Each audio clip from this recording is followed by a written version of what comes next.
사도행전 20장을 보겠습니다. 신약성경 사도행전 20장 22절, 23절, 24절입니다. 사도행전 20장 22절부터 제가 알려드리겠습니다. 보라, 이제 나는 성령에 매여 예루살렘으로 가는데 거기서 무슨 일을 당할는지 알지 못하노라. 오직 성령이 각 성에서 내게 증언하여 결박과 환난이 나를 기다린다 하시나, 내가 달려갈 길과 주 예수께 받은 사명 곧 하나님의 은혜의 복음을 증언하는 일을 마치려 하면 나의 생명조차 조금도 귀한 것으로 여기지 아니하노라. 아멘. 오늘 사도 바울은 신약 성경에 다양한 고백을 했습니다만 특별히 읽었던 바로 22절 말씀에 보라, 이제 나는 성령의 매여라고 했습니다. 여러분, 이게 매여가 뭡니까? 매인 바 된다는 것입니다. 묶인 바 된다는 것이죠. 이 예루살렘으로 가는데 성령에 매인다, 성령의 지시를 따라서 예루살렘으로 가는데 거기에서 무슨 일을 당하는지 알지 못한다라고 말합니다. 여기에서 바로 이 매여, 매인 바 되어, 조금 더 다른 표현으로는 성령의 능력에 사로잡힌 바 되어라고 표현했습니다. 이 말씀은, 이 고백은 삶의 주체가 내가 아니라는 것입니다. 이것은 선교의 주체도 내 의지나 내 비전이나 내 노력이 아니라는 것입니다. 이 바울은 수많은 이 신약을 기록하고 그 고백들을 하게 될 때에 사용하는 언어들이 있는데 그 언어들은 능동적인 언어가 아니에요. 보면 전부 다 피동적 언어입니다. 바울은 빌립보서 3장 12절 이하에서도 고백했지요. 내가 이미 이루었다 함도 아니요 온전히 이루었다 함도 아니라 오직 내가 그리스도 예수께 사로잡힌 바 되어 표대 이 목표를 향하여 달려간다고 했습니다. 바울은 성령에 사로잡힌 사람입니다. 바울은 그리스도 예수께 사로잡힌 사람입니다. 성령에 사로잡혔다, 그리스도 예수께 사로잡혔다는 의미가 무엇입니까? 그것은 하나님의 말씀에 사로잡혔다는 것입니다. 바울 사도가 고린도 전서에 고린도 교회에서 사역할 때 당시에 이 누가가 기록을 하고 있죠. 바울은 하나님의 말씀에 붙잡혀, 이 붙잡혀가 뭡니까? 사로잡혔다는 것입니다. 하나님의 말씀에 붙들렸다는 것입니다. 유대인들에게 예수는 그리스도라 밝히 증언하니라고 했습니다. 우리는 성령에 매여 그리스도 예수께 사로잡힌 바 되어 하나님의 말씀에 붙잡혀라는 이 피동적인 언어의 고백을 볼 수가 있습니다. 오늘 우리 크리스찬의 삶은 능동적인 삶이 아닌 것입니다. 오늘 세상에 성공한 사람들은 어떻게 살라고 합니까? 여러분, 능동적으로 살아야 됩니다. 적극적으로 살아야 됩니다. 내 인생은 내 것이기 때문에 내가 주체적으로 살아야 합니다. 바로 나는 인생의 주인입니다. 의지와 신념을 가진 삶, 꿈을 가지고 전진하는 포기하지 않는 삶을 살 때에 진정한 성공이 있습니다. 이렇게 가르쳐 줍니다. 여러분, 그런데 우리 크리스천의 삶은 능동이 아닌 수동적인 삶을 가르쳐 줍니다. 왜냐하면 성경은 삶의 주체가, 삶의 주인이 내가 아니라고 말하고 있기 때문입니다. 그렇다면 이 수동적인 삶은 이 피동적인 삶을 사는 사람은 늘 소극적이고 부정적이며 어디로 가야 될지 무엇을 해야 될지 알지 못하는 그냥 힘이 없는 그런 삶을 사는 것을 말하는 것일까요? 그렇지 않습니다, 여러분. 오늘 22절에서 바울은 수동적인 표현을 했지만은 23절에서 어떻게 합니까? 이 끊임없이 바울은 성령님의 음성을 듣고 있는 것을 보게 됩니다.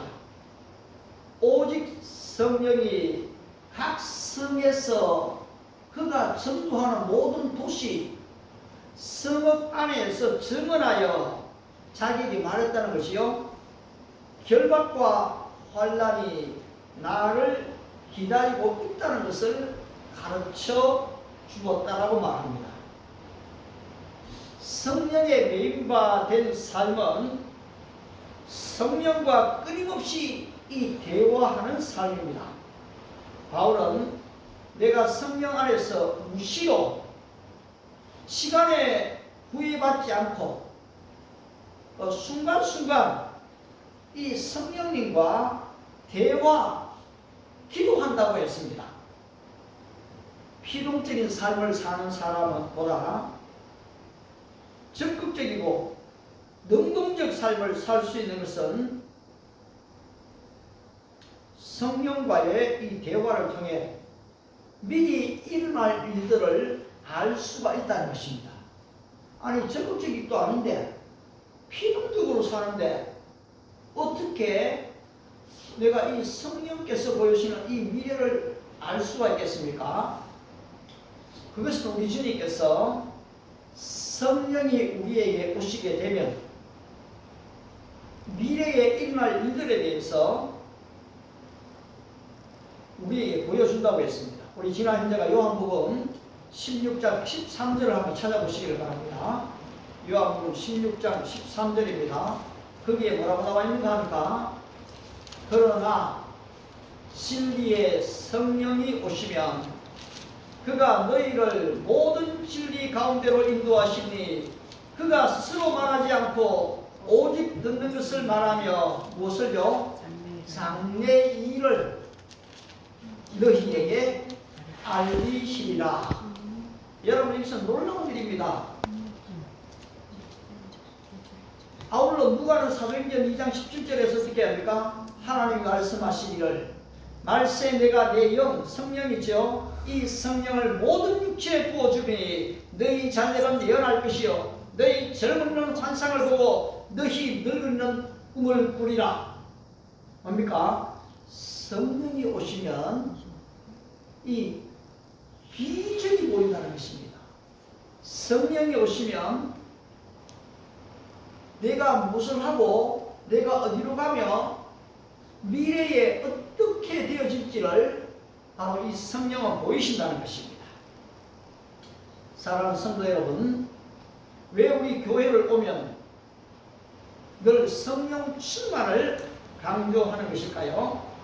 여러분, 이 충만이라는 것은 가득히 찼다는 것입니다. 흘러 넘친다는 것입니다. 부족함이 없는 정도가 아니고 내 자리 넘치나이다라는 삶을 말합니다.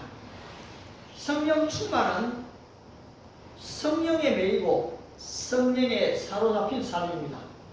때때로는 이 방언, 예언, 그리고 치유, 귀신을 쫓아내는 이 축사병의 능력이 나타나지 않으면 마치 성령이 충만하지 못한 것처럼 얘기될 때가 있습니다. 여러분, 이렇게 생각하는 거야말로 성령님을 어떤 능력 행함으로만 축소시킨다는 것입니다. 성령은 분명히 능력을 포함합니다. 이 예언을 포함하죠. 방언을 포함하고 치유와 축사를 포함합니다. 그런데 하나님이 그 능력 자체에 갇혀 계신 분이 아니라는 것입니다. 하나님의 영광은 이 온 우주에 가득 차 있습니다. 오늘 이 우주에 가득 차 있는 하나님의 이 영광 자체가 하나님의 존재시거든요. 나가서 성령이 오시면 우리를 진리 가운데로 인도하시는데 그 진리는 예수 그리스도시고 성령께 사로잡힌 삶은 그리스도 예수께 사로잡힌 삶이 되는 것입니다. 성령께 사로잡혔다는 것은 그 어떤 추상적인 것이 아닌 하나님의 말씀에 사로잡히는 그 삶을 말하는 것입니다. 오늘 미래를 좀 내다보기 위해서 많은 사람의 미래학을 공부합니다. 그리고 또 지금은 인공지능을 연구하죠. 이 모든 일들이 다 필요합니다. 하지만 여기에만 몰두해버리면 안 된다는 것입니다. 시편 33편 10절에서 다윗은 말합니다. 여호와께서 나라들의 계획을 폐하시며 민족들의 사상을 무욕해 하시도다. 여러분, 하나님이 어떤 분인지 한번 보십시오.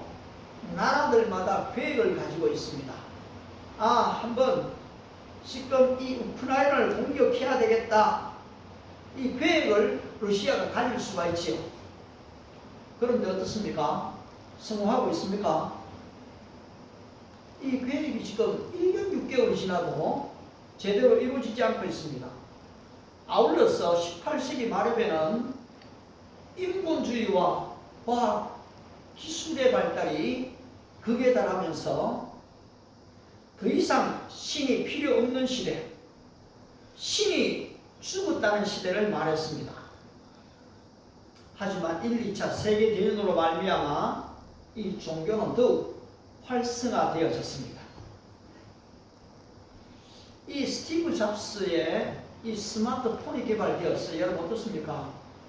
전 세계에 지금 개발도상까지도 이 삶의 패턴이 스마트폰 중심으로 다 바뀌었습니다.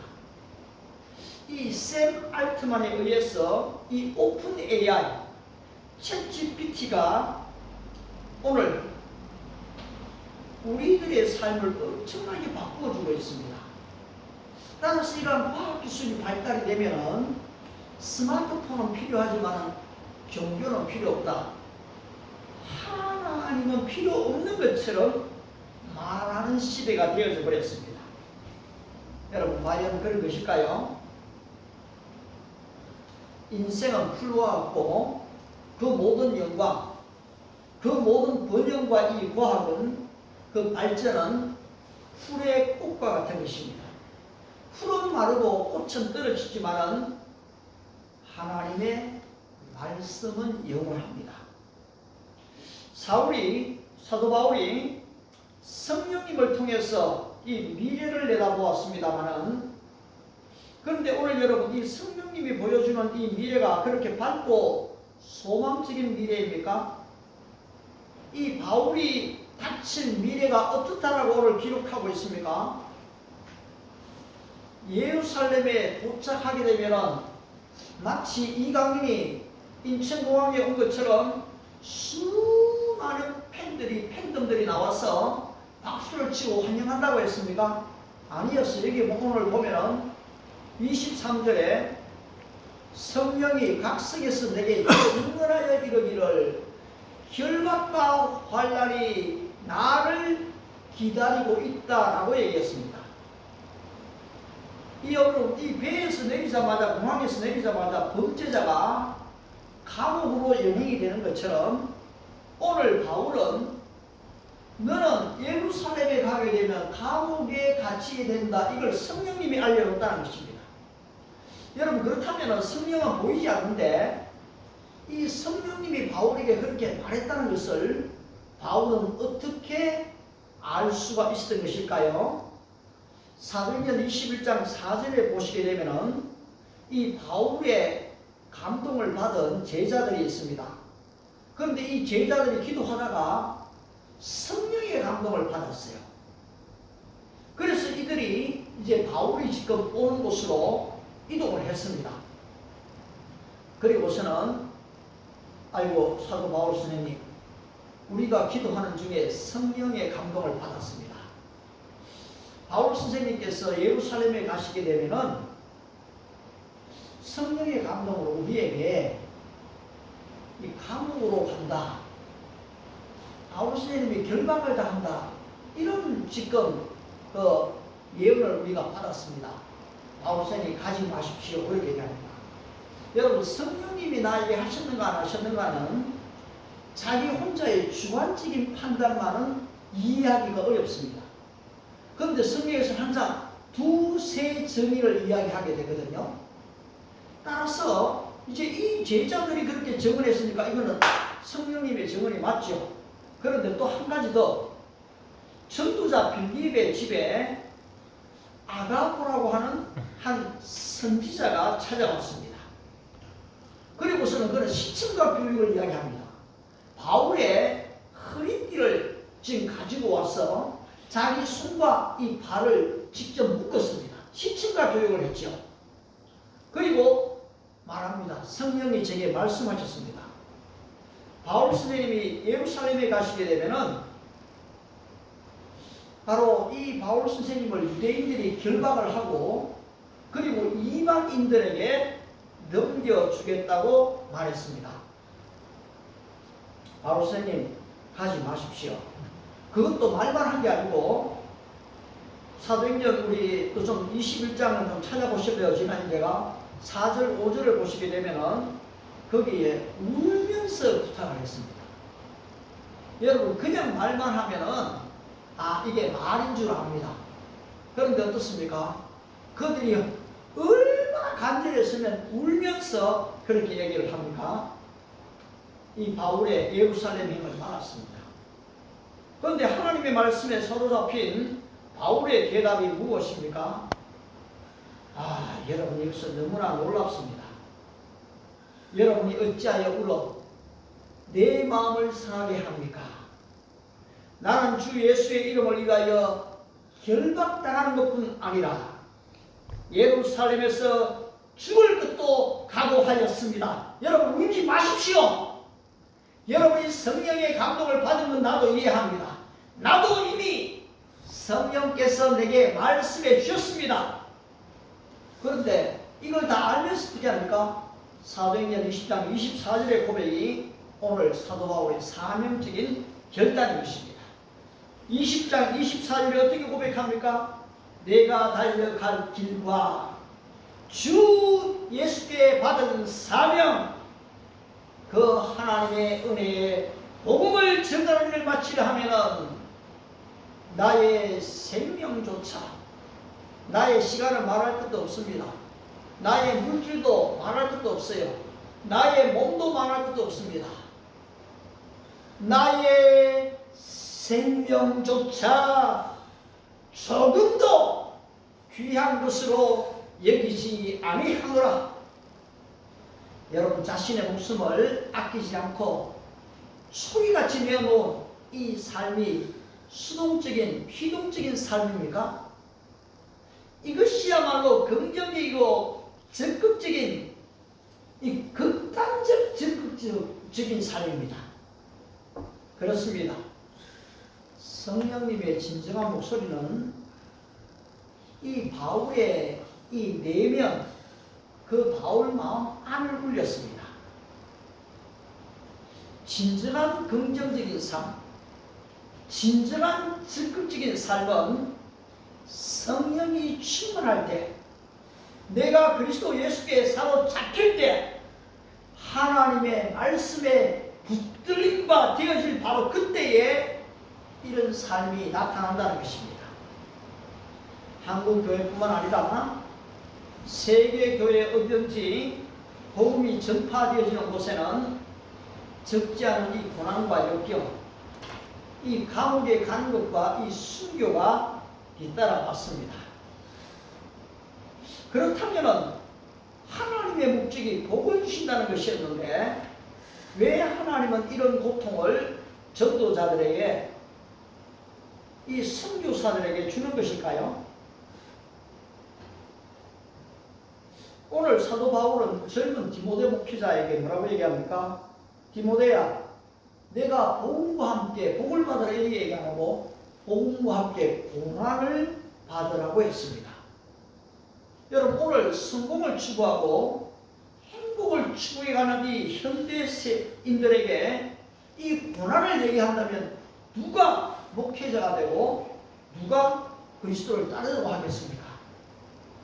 그런데 성령님은 우리에게 명백하게 가르쳐줍니다.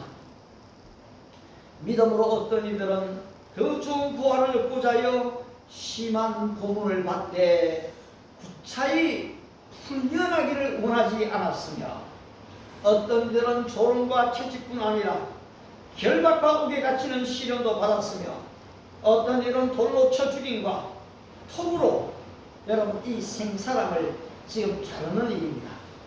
자르는 것과 시험과 칼로 목을 베운 일과 춤으로 죽는 죽임을 당하였으니 이런 사람은 세상이 감당치 못할 자로다. 이거 여러분 놀라운 표현입니다. 세상이 감당할 수 없는 사람들이 있어요. 그들이 그런데 광야와 산과 풀과 이 동굴에 떠오르다 다녔다. 이 사람들은 다 믿음으로 말미암아 증거를 받았으나 복을 받는다는 증거를 받았지요. 약속된 것을 받지 못하였으니 이런 하나님이 우리를 위하여 더 좋은 것을 예비하셨은즉 우리가 아니면 그들로 온전함을 이루지 못하게 하게 하려 하였다라고 말씀했습니다. 여러분, 무슨 말입니까? 오늘 수많은 인생들이 이 물질주의에 사로잡혀 있습니다. 오늘 이 주식과 코인 정말로 놀라워요. 야, 어떻게 8,000원을 주고 샀는데 한 주 사이에 3만원, 5만원이 됩니까? 예. 뭐 얼마든지 국회 회의하다가 쉬는 시간 되면은 이 코인이 지금 뭐 한 1,000만원, 2,000만원 산 사람은 어떻게 되겠어요? 그 잠깐 순간에 이게 1억이 되는데 그거 붙잡고 있어야 안 되겠습니까? 그런데 바울은 수많은 인생들이 이 비진리, 제 코인 자체가 지금 비진리다 이런 말을 하는 게 아닙니다. 바로 이 물질주의, 바로 이 불의에 매여 있다고 했습니다. 우리 주님은 수많은 질병에 걸린 자, 귀신에 사로잡힌 자들을 치유하셨고 해방시켜 주셨지요. 오늘 이 말씀을 접하는 저와 여러분들은 어떻습니까? 성령의 충만함이나 이 하나님의 말씀에 사로잡혀져 있습니까? 그리스도 예수께 잡힌 바 되어 좀 목표를 향하여 달려가고 있습니까?